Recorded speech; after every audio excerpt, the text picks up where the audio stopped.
Vamos abrir em 1 Coríntios, capítulo 2.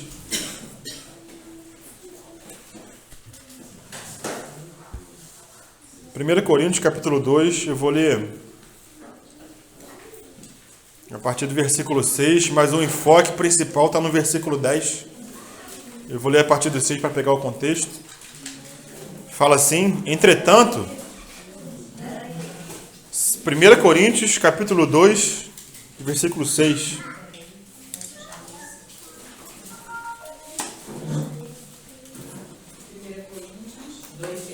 Dois, 6.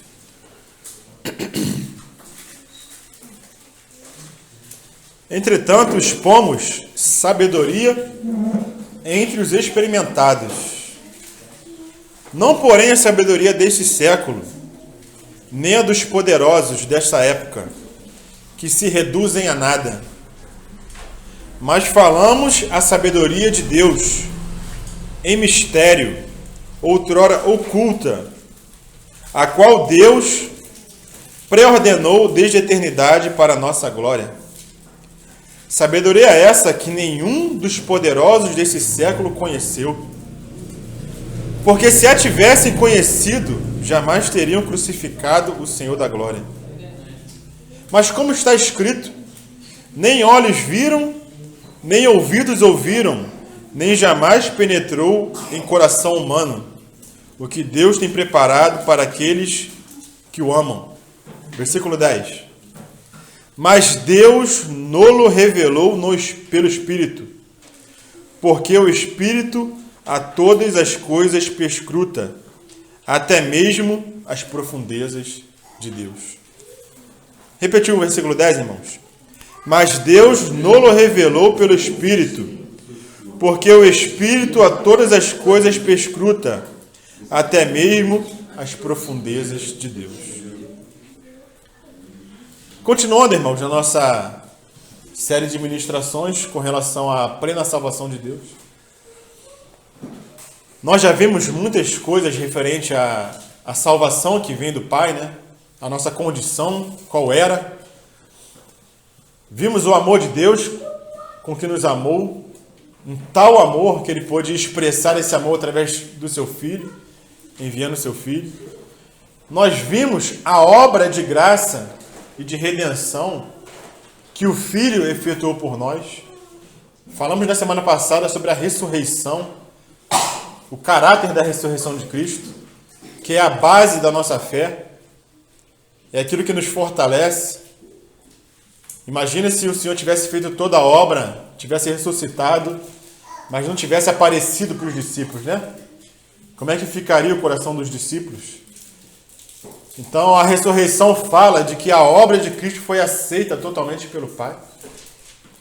E o Senhor ressuscitou e apareceu para os discípulos para que a fé deles fosse fortalecida, para que a fé deles tivesse um fundamento. Então, a partir dali, eles puderam proclamar o Evangelho de Deus. Então, nós falamos da obra de Deus feita no Seu Filho e falamos da obra do Filho, que foi uma obra de graça. Mas, irmãos, nós estamos falando da Trindade.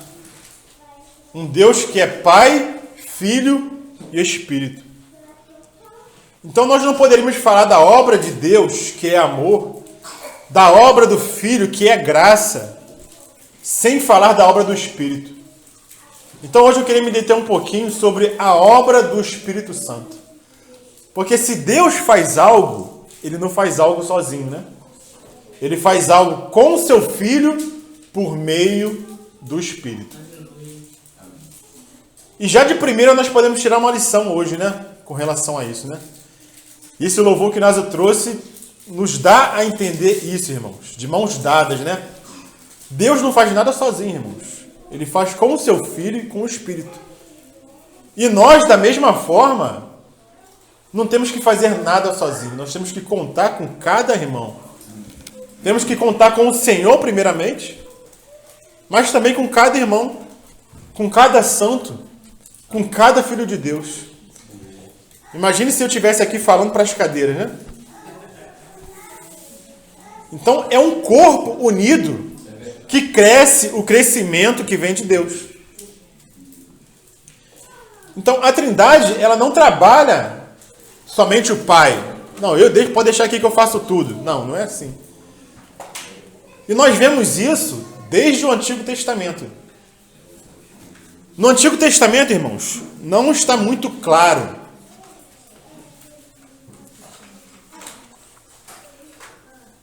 a Trindade de Deus. Ela é revelada, mas de modo velado. Mas está no Antigo Testamento que Deus é um Deus trino. Se nós formos lá a Gênesis, capítulo 1, os irmãos já sabem de qual o versículo, né? Fala que no princípio criou quem? Criou Deus, né? E quando fala que no princípio criou Deus, está falando do Pai. Então, no princípio criou Deus os céus e a terra. E a terra se tornou sem forma e vazia. Eu não vou entrar no mérito dessa terra sem forma e vazia, já é uma outra questão. O enfoque hoje é outro, né? Mas a terra se tornou sem forma e vazia. E fala que o Espírito de Deus pairava sobre a face das águas, ou sobre a face do abismo, né? Então já fala do Espírito, ó. Falou do Pai primeiramente, de Deus. No princípio criou Deus. E depois fala do Espírito de Deus. Então já aparece duas pessoas da Trindade, certo? O Pai e o Espírito. Criando todas as coisas. E depois, mais à frente, fala, e disse Deus. Quando fala, e disse Deus, já entra o Filho. Porque o Filho é a palavra de Deus, né? Lá em João fala que no princípio era o Verbo, e o Verbo estava com Deus, e o Verbo era Deus. Então, já no começo da Bíblia, irmão, Gênesis capítulo 1, versículo 1, fala de Deus, o Pai, fala do Espírito e fala do Filho. É claro que no Antigo Testamento isso não está muito claro, não está explícito, mas está implícito, né? E já no versículo 6 fala o seguinte, no versículo 16, se eu não me engano, como é que fala lá? Versículo 26. Também disse Deus, façamos o homem à nossa imagem. Então esse façamos, irmãos, fala que Deus não estava sozinho fazendo, né? Fala que tinha mais alguém. Mas não está muito claro, irmãos. Hoje nós entendemos por quê? Porque nós temos a luz do Novo Testamento. Se não fosse a luz do Novo Testamento, nos mostrando, nos clareando o Antigo Testamento, nós não teríamos tanta clareza. Mas está lá. Hoje nós vemos que está lá, né, irmãos? Mas Deus lá no Antigo Testamento, ele teve que dar um enfoque de que Deus é um. Como que é aquele chamar que Israel sempre fala, né? Chamar, ouve Israel. O vosso Deus é o único Deus. E por que Deus dá esse enfoque no Antigo Testamento? Em virtude do politeísmo que vigorava naquela época, né? Então Deus teve que falar, eu sou o único Deus. Mas esse único Deus se revela no seu Filho e pelo Espírito. Então hoje nós não poderemos avançar na plena salvação de Deus sem falar da obra do Espírito. Porque o Espírito tem uma obra. E se a obra que Deus faz não inclui o Espírito, essa obra está incompleta. Se Deus faz as coisas só Ele e o Espírito sem Filho, a obra está incompleta. Se é só o Filho e o Espírito, a obra também está incompleta. Então, para a obra ser uma obra completa, o Espírito também tem uma parte nessa obra. Então, hoje nós vamos ver qual é a parte que o Espírito tem nessa obra. Então, lá em Lucas, capítulo 15,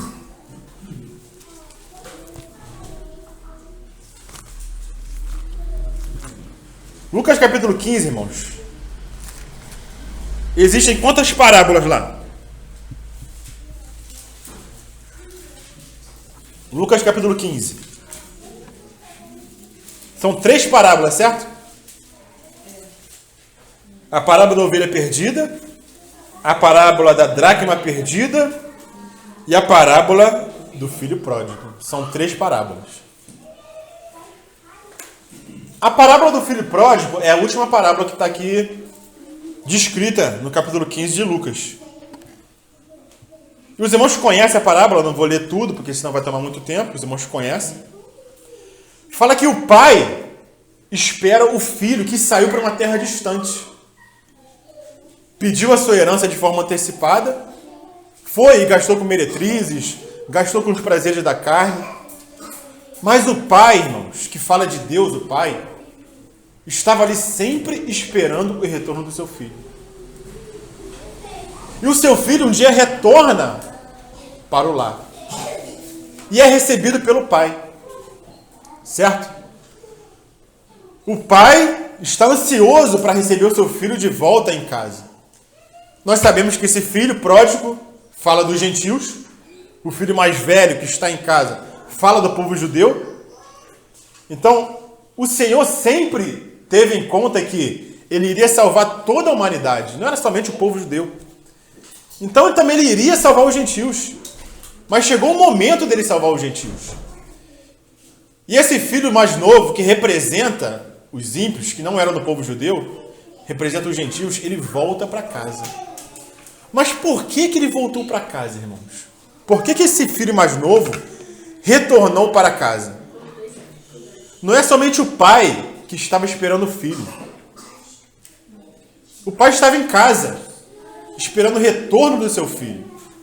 Mas alguém, irmãos, fez uma obra anterior para que esse filho pudesse retornar. E é justamente a parábola da ovelha perdida que fala sobre isso. Então essas três parábolas falam de uma obra completa, irmãos. Primeiramente, o filho vindo resgatar essa ovelha perdida, que está no versículo 3 até o versículo 7 de Lucas 15. Essa ovelha perdida somos nós. Então fala da obra do filho na cruz. Fala da obra do filho na cruz para resgatar essa ovelha perdida. E logo em seguida, irmãos, dessa obra na cruz para resgatar essa ovelha perdida, vem a parábola da dracma perdida. Do que fala essa parábola, irmãos, da dracma perdida? Vamos ler porque ela é bem curtinha, dá tempo de ler, irmãos. Amém. Ou qual é a mulher que, tendo 10 dracmas, se perder uma, não acende a candeia, varre a casa e a procura diligentemente até encontrá-la? E tendo-a achado, reúne as amigas e vizinhas, dizendo: alegrai-vos comigo, porque achei a dracma que eu tinha perdido. Eu vos afirmo que de igual modo haverá júbilo diante dos anjos de Deus por um pecador que se arrepende. Então, essa parábola da dracma perdida fala de uma mulher que diligentemente acende a candeia. E quando fala de acender a candeia, acender uma luz, fala do Espírito. Fala da obra do Espírito que diligentemente vem até nós para falar de uma obra que foi feita, que foi a obra do Filho. Então, antes do filho retornar para casa, na parábola do filho pródigo, existe a obra do Filho e existe a obra do Espírito. O Filho vindo, sacrificando pela ovelha perdida, e o Espírito procurando como uma luz na vida de todos os homens, convencendo todos os homens de que uma obra foi feita, de que há uma salvação. E esse filho perdido que está lá, irmãos, junto aos porcos, ele se toca. O que eu estou fazendo aqui? Na casa de meu pai tem fartura. E os seus servos comem melhor do que eu. Então, quando aquele filho pródigo está ali na lama com os porcos, tentando comer, se alimentar dos alimentos que os porcos comem, porque os homens fizeram isso com ele, os homens colocaram ele ali, o Espírito Santo toca no seu interior. E qual é a primeira coisa que o Espírito faz?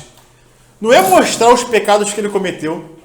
A primeira coisa que o Espírito faz, irmãos, não é falar: você fez isso, você fez aquilo, você gastou com meretrizes, você falou mal, você mentiu. Essa não é a primeira obra do Espírito Santo. A primeira coisa que o Espírito faz no homem, irmãos, para convencer ele, é convencer que ele está afastado do lar. Convencer que ele está afastado do pai. Que ele tem um problema com o pai. Não foi isso que aconteceu na vida dos irmãos, pelo menos na minha foi isso, irmãos. Quando eu me converti, o Espírito me convenceu que eu tinha um problema. Que eu tinha me afastado do meu lar. Que eu tinha me afastado da minha casa. Eu tinha me afastado do meu pai. Não é que o Espírito não se preocupe com os pecados que nós cometemos. Ele se preocupa.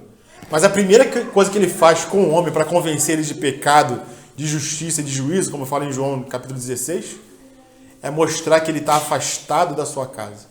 Ele está num lugar distante. Ele está numa terra distante. E ele tem que retornar para a casa do seu pai.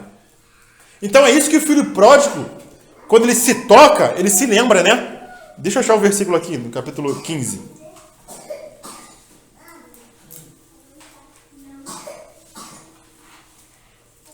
Versículo 17. Ele fala assim: então, caindo em si. Como que ele pôde cair em si, irmãos? O que motivou ele a cair em si? Foi o Espírito que trabalhou no seu interior. Se não é a obra do Espírito, irmãos, o homem não cai em si. O homem não reconhece que está afastado, que está distante e que tem um problema. Mas ele caindo em si, disse: quantos trabalhadores de meu pai têm pão com fartura e eu aqui morro de fome? A primeira coisa que ele lembra é isso, da casa do pai, de como é a casa do pai, de quantas bênçãos ele tem na casa do pai. A primeira coisa que o Espírito convence ele é disso. E se nós formos aqui a Romanos, capítulo 10,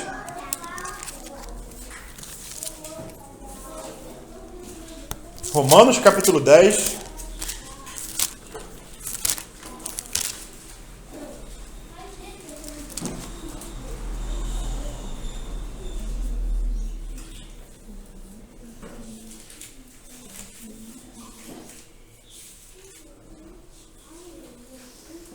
fala assim, versículo 9.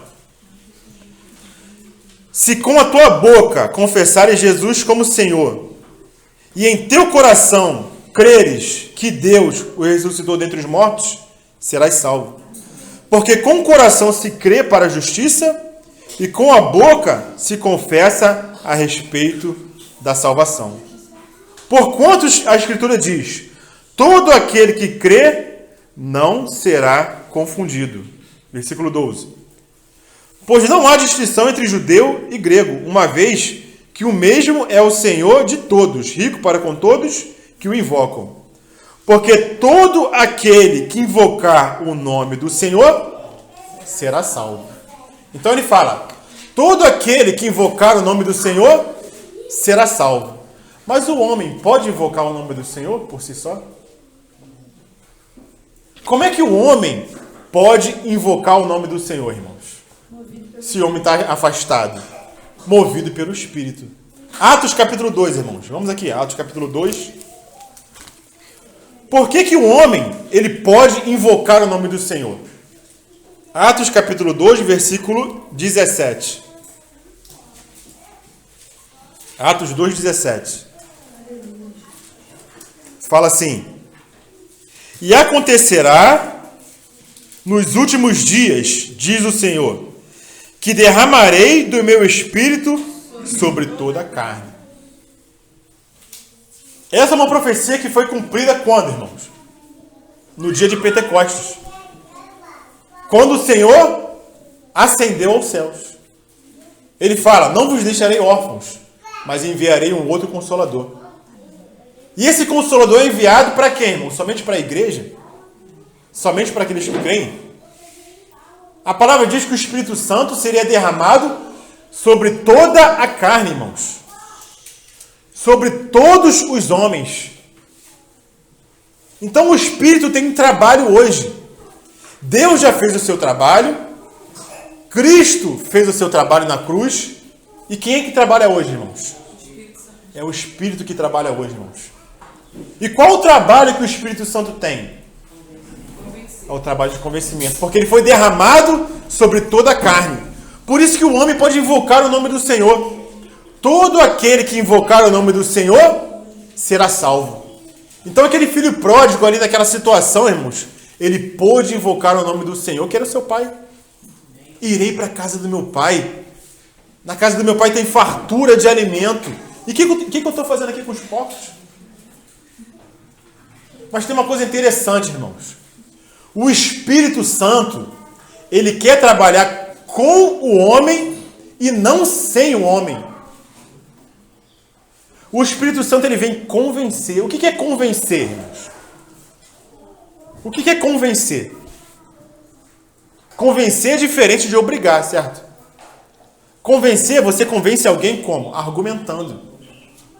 Você argumenta, vem com palavras. Você fala com a pessoa, você não obriga a pessoa. Quando a pessoa é forçada, é obrigada, ela não vai por vontade própria.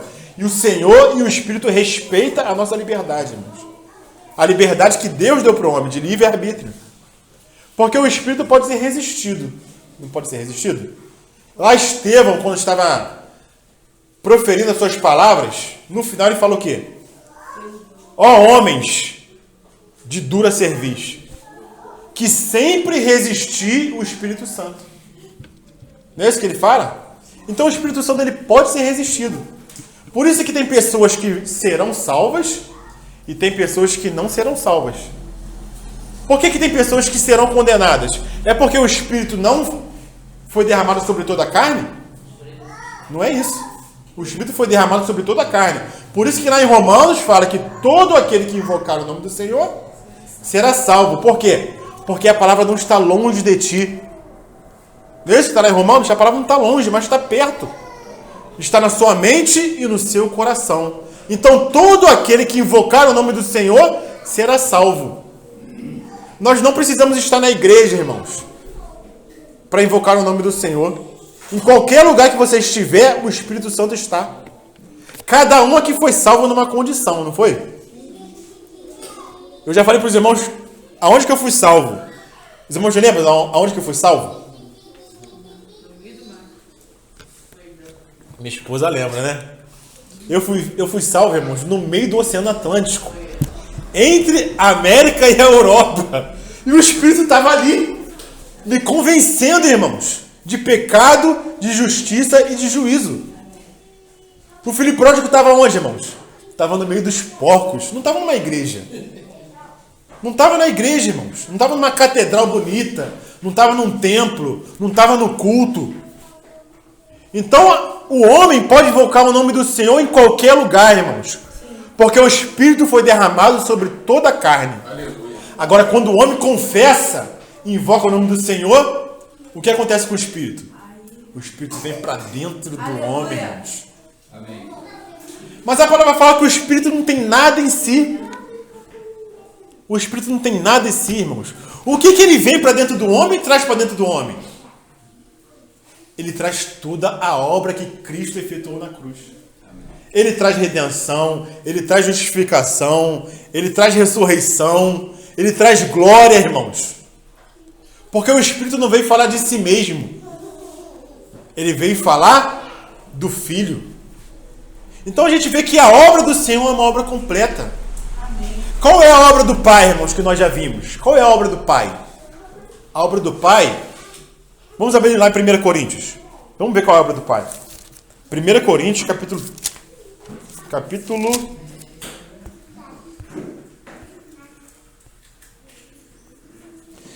Coríntios, capítulo 13,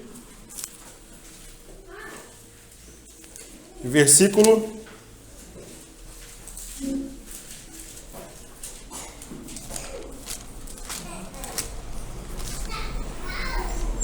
2 Coríntios, abri 1 Coríntios, mas é 2 Coríntios, capítulo 13, versículo 13. Versículo 13 do capítulo 13 de 2 Coríntios. Como é que fala aqui, irmãos? A graça do Senhor Jesus Cristo, e o amor de Deus e a comunhão do Espírito Santo sejam com todos nós. Amém. Amém? Então ele fala da graça do Senhor Jesus, fala do amor de Deus e da comunhão do Espírito Santo. Qual é a principal obra de Deus, o Pai, irmãos? Segundo versículo aqui, que nós lemos. Qual é a principal obra? É o amor, não é? Não que em Cristo não haja amor, não é isso. Não que no Espírito não haja amor. Mas a característica principal do Pai é qual? É amor. Porque Deus amou o mundo de tal maneira. Deus é amor. Então a principal característica do Pai é qual? Amor. Mas qual é a principal característica do Filho? Graça. Nath falou o quê? Falou graça?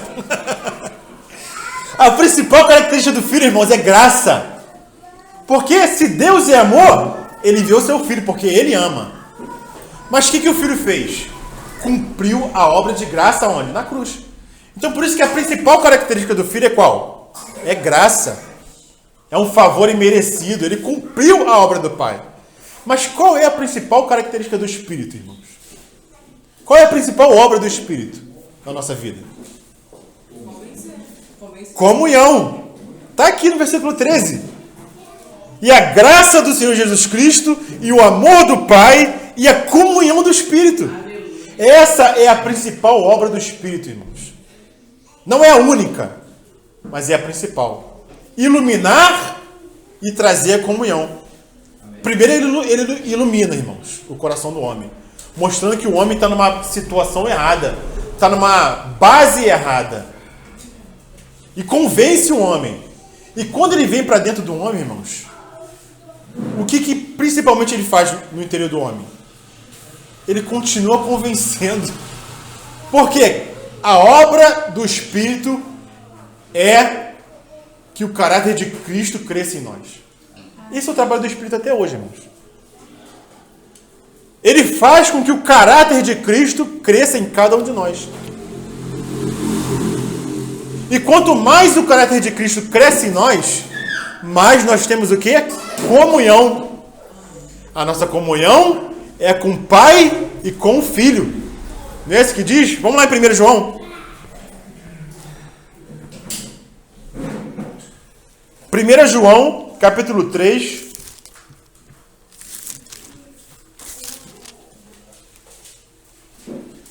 Versículo 24.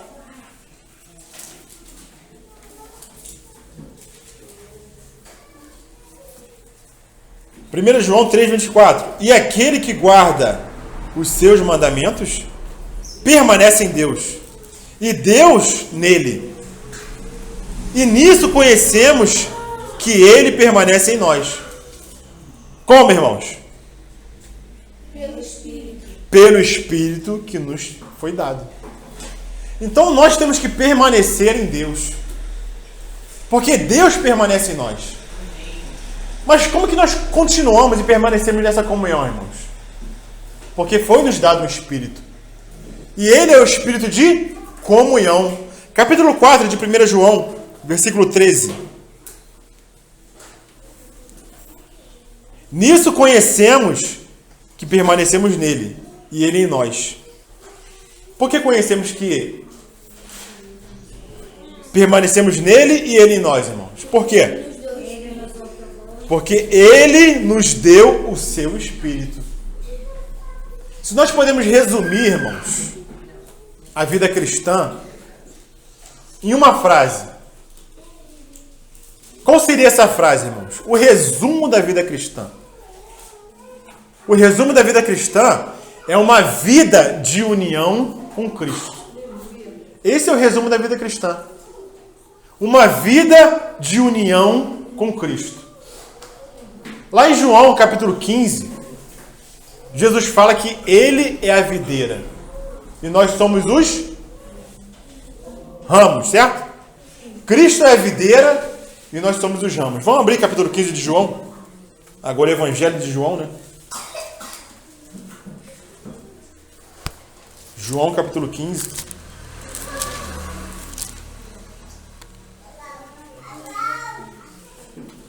João 15, versículo 1.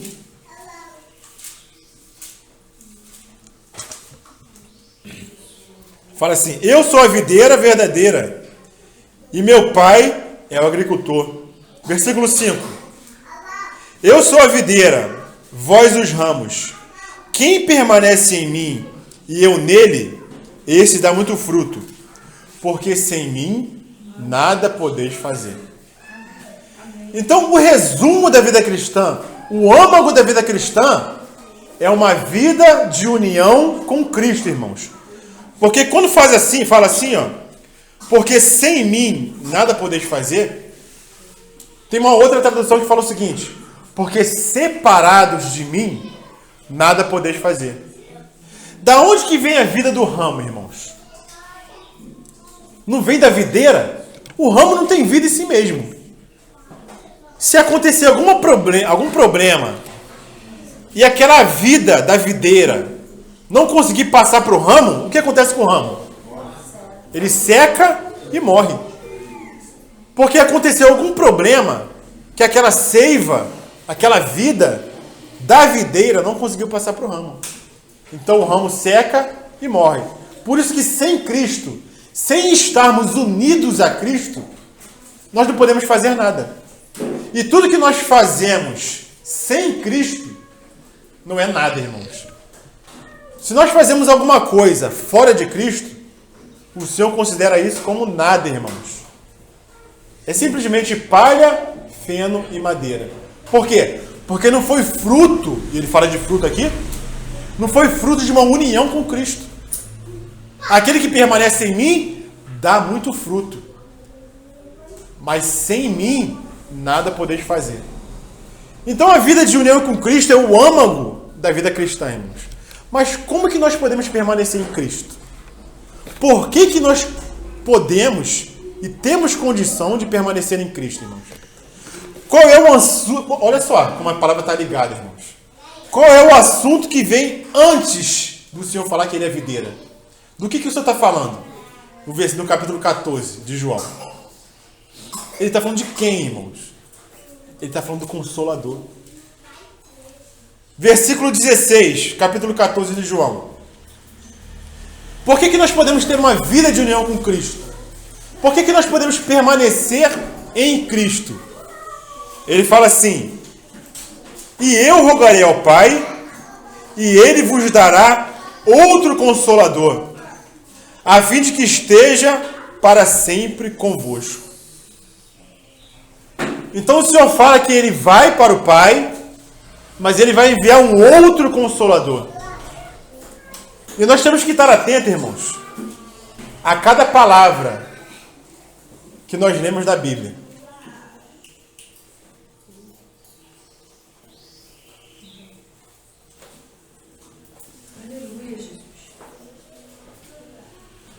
Nós temos que estar atentos a cada palavra que o Senhor nos mostra na Bíblia. Quando ele fala outro, irmãos, outro Consolador, ele está falando de alguém igual, com a mesma característica, com a mesma qualidade. Porque Jesus iria para o Pai. Mas ele falou: eu não vos deixarei órfãos. Eu enviarei um outro Consolador. E a palavra Consolador aqui é Paracleto. É a mesma palavra que é traduzida por advogado.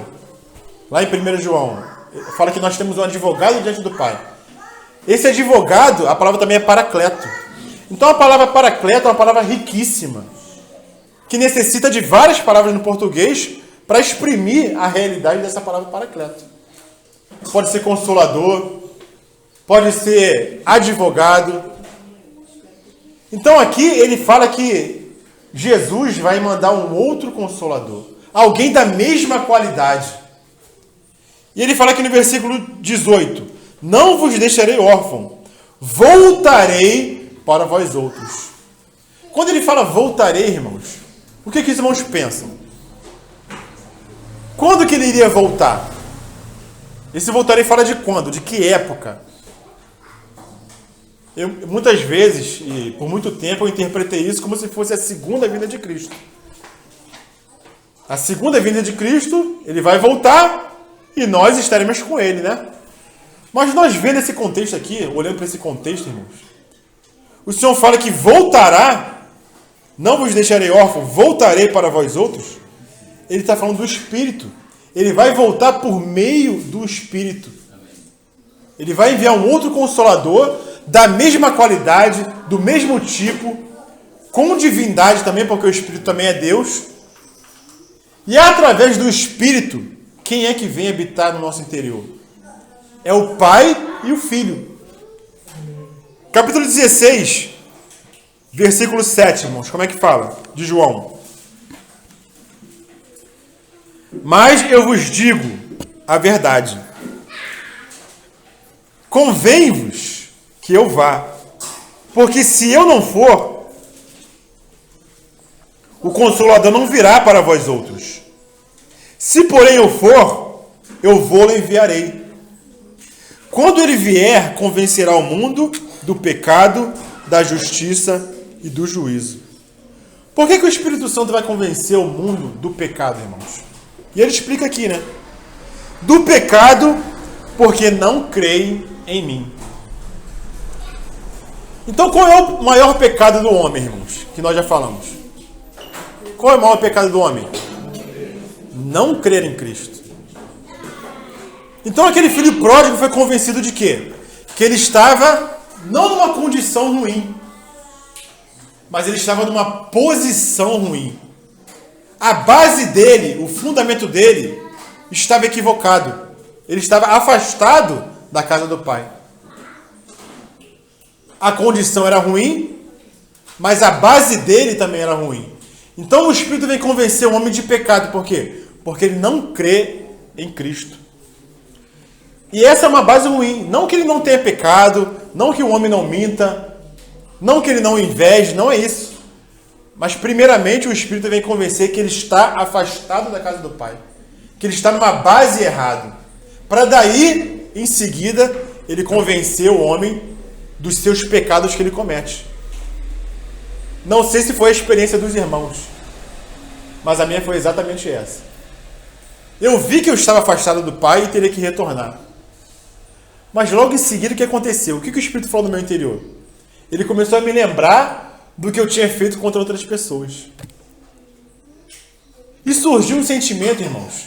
Depois que eu vi que eu estava numa base errada, que eu estava afastado da casa do Pai, qual o sentimento que veio? A lembrança que veio. Caramba, naquele dia eu fiz isso com tal pessoa. Eu tenho que pedir perdão. Naquele dia eu menti. Naquele dia eu fiz isso, eu fiz aquilo.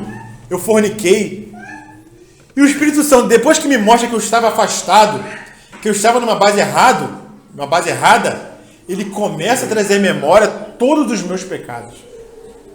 Foi só comigo que aconteceu isso? Ou na vida de todos os irmãos aconteceu isso também? Foi diferente? Nem é exatamente isso que acontece? O Espírito começa a nos convencer. Ó, tal dia você fez isso. E qual o sentimento que cresce em nós? Não é de acusação do Espírito. Ele não está te acusando. Mas ele está te mostrando que você precisa da obra de quem? De Cristo. Porque ele veio revelar a obra de Cristo. Então o sentimento que vem, irmãos, é de que você precisa pedir perdão. Poxa, eu tenho que ir lá naquela pessoa que eu fiz determinado dia. Eu fiz isso. Então eu tenho que ir até ela pedir perdão. E eu confesso, eu não fui a todas as pessoas que precisavam pedir perdão, irmãos. Eu não tive como, eu não tinha nem contato com as pessoas mais.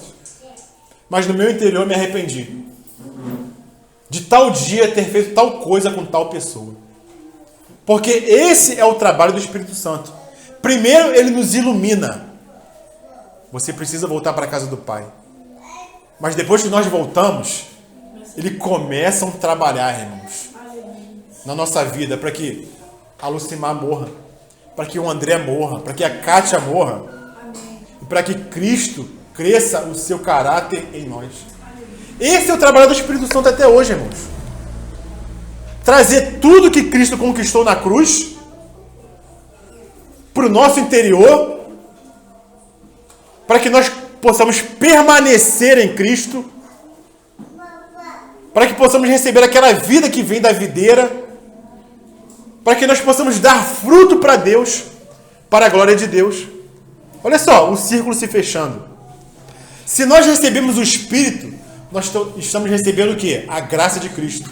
Se nós recebemos a graça de Cristo, estamos recebendo o amor do Pai. Porque o Espírito traz isso tudo. A obra de comunhão, quer nos revelar a graça de Cristo e o amor do Pai, irmãos. Mas é só o Espírito que pode fazer isso hoje. Sem o Espírito, nós nada podemos fazer.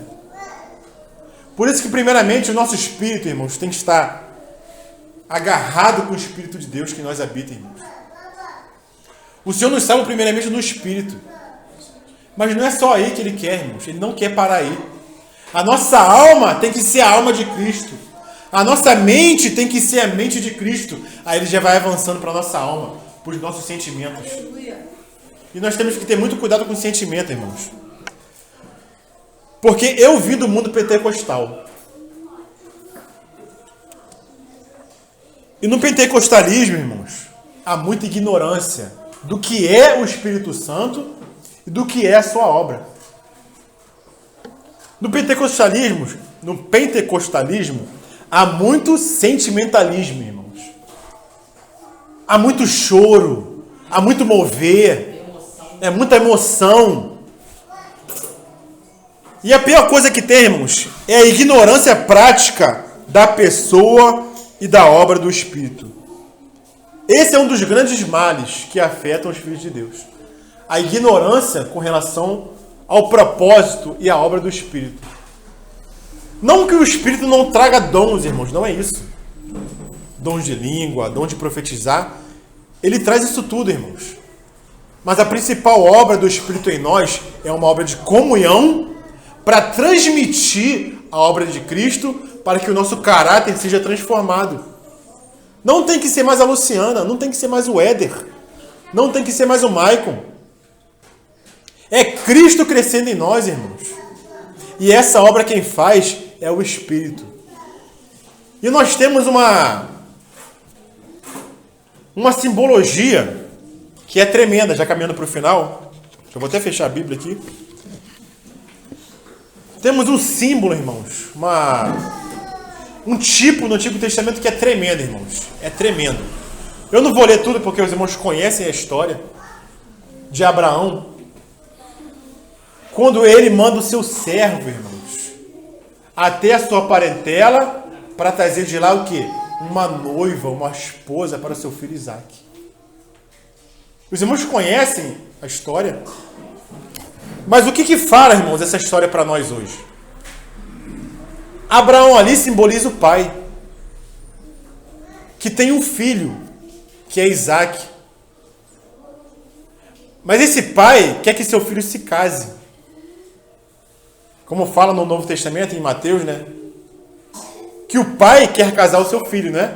O pai quis fazer boda para o seu filho. Então Abraão quis casar Isaac, mas ele vai casar com quem? Com qualquer uma? Ele manda o seu servo, que é Eliezer, que é figura do Espírito Santo. Vai lá na casa dos meus parentes e traga uma noiva para o meu filho. Então o Espírito Santo, aqui na figura de Eliezer, tem uma função, irmãos. Ele é enviado e quando ele chega naquela terra distante, o que ele fala para Rebeca? De estar ali naquele poço, para convencer ela de casar com Isaac. Olha, o meu servo, o meu senhor Isaac, ele é muito rico. Não é isso que o Espírito Santo fala para nós? Ele revela o seu filho a nós. Olha, o Senhor tem muita riqueza. Jesus tem muita riqueza. Então Eliezer, convencendo Rebeca, o que ele fala? O meu Senhor é muito rico. Por quê? Porque o seu pai deu a ele toda a riqueza. Irmão, essa é uma figura tremenda, irmãos. Do Espírito Santo nos convencendo. E Rebeca vai escutando o servo Eliezer falando das riquezas de Isaac. Ele tem muitos bens. Ele tem muita riqueza, porque seu pai deu a ele. E ele quer compartilhar essa riqueza com você, Rebeca. Então Rebeca é convencida pelo Espírito. Levou as riquezas para mostrar, né? Aqui as riquezas do meu Senhor. Para convencer Rebeca, irmãos. Não é tremenda essa figura, irmãos? E eu nunca tinha visto dessa forma. Mas quando eu vi irmãos compartilhar essa riqueza, irmãos, caramba, irmãos. Esse é o papel do Espírito, nos convencer das riquezas de Cristo. de tudo aquilo que Ele conquistou na cruz por nós, irmãos. E Ele quer nos falar que Cristo quer compartilhar essa riqueza conosco, irmãos. Ele quer compartilhar esse reino. Ele quer nos achar dignos, irmãos, de participar com Ele nessa glória. E o que é glória, irmãos? O que é glória? Glória não é só ir para o céu, eu morri, fui para o céu, estou lá na glória. Não é isso, irmãos. Amém, que também isso está incluso, né? Nós queremos estar com o Senhor na glória. Mas o que é glória, irmãos? Glória é quando Cristo cresce em nós. Quando Cristo vai crescendo em nós, irmãos, a glória de Cristo vai aumentando em nós. E nós começamos a dar fruto. Por quê? Porque o caráter de Cristo está sendo formado em nós. Então não temos só a obra do Pai, que é obra de amor. Não temos somente a obra de Cristo, que é uma obra de graça. Mas nós temos uma obra que é do Espírito Santo, que é uma obra de comunhão. De transmitir todas as riquezas de Cristo a nós, irmãos. Então é uma obra completa. É uma obra perfeita. É uma obra-prima que nós temos que completar. Não é qualquer obra, irmãos. Tudo que o Senhor faz, tudo que o Pai faz, Ele faz com o seu Filho, por meio do Espírito. Lá em Provérbios fala que, da sabedoria de Deus, né? Provérbios capítulo 8. Que Deus, quando estava criando todas as coisas, Ele tinha sempre do seu lado a sabedoria. E a sabedoria é alguém personificado. É o seu próprio filho que estava com o pai e o filho era o seu arquiteto. Então o pai não faz nada sozinho, ele faz com o seu filho e transmite essa obra para nós por meio do Espírito. Então quem trabalha no nosso interior hoje, irmãos, é o Espírito Santo de Deus. E nós temos que aprender a cooperar com o Espírito.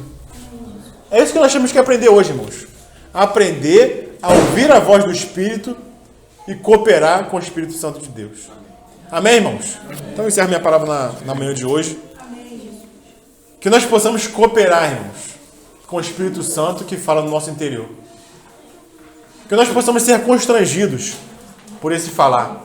Porque o Espírito Santo não vai fazer nada sozinho. Ele necessita da nossa cooperação. Amém, irmãos? Podemos ficar de pé nessa manhã?